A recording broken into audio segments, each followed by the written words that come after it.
And we talked about this idea that Allah increases a person in honor with their humility. Your greatest test of humility and honor is going to come when you meet someone who has absolutely none of those things, right? And so you encounter people of no character. As Imam 𝗟𝗚𝗏 rahimahullah ta'ala said, the greatest test of ḥusn al-khuluq, of good character, is how a person deals with someone with �سوء al-khuluq, with bad character, right?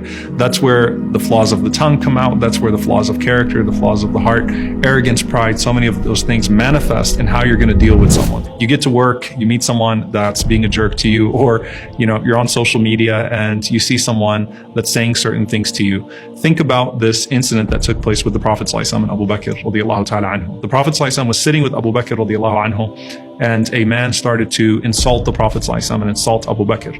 Now, the Prophet ﷺ was doing what he always did, which was responding with patience. The Prophet ﷺ did not entertain the insults in any way whatsoever, and he definitely did not respond in like manner.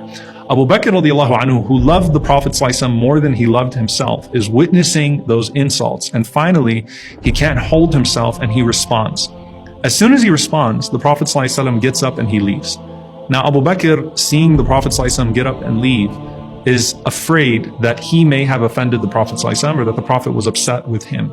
So the Prophet ﷺ is sitting, and Abu Bakr comes to him and he says, "O Messenger of Allah, are you upset with me? Is it something that I did?" And the Prophet ﷺ said that when we were sitting there, before we were responding to those insults, Allah had sent an angel from the heavens, and that angel was responding to everything that was being said to us. And then as soon as you started to respond, the angel left and a devil came and sat in its place. A shaitan came and sat in its place, and the Prophet ﷺ said, "I did not want to sit in the presence of that shaitan."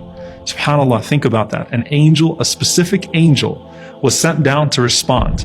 And then as soon as you respond on your part, the angel leaves and a shaitan comes and basically eggs you on. And that's why the Prophet ﷺ said that strength is not in how you overcome another person. Strength is actually in how you overcome yourself. الَّذِي يَمْلِكُ نَفْسَهُ عِنْدَ الْغَضَبِ. Very powerful usage of language. The one who owns himself, still controls themselves in times of anger, in times of rage, right? They're still in the driver's seat, because ultimately what usually happens is that whether someone is speaking to you in a certain way in person or online now, since most of our interactions are on social media, right? Wherever that is, you tend to respond out of the sense of pride, and in the process of that, you let shaitan, you let the devil into the driver's seat, and you take the passenger seat. And that's why you would say things in fits of rage that you otherwise would never say.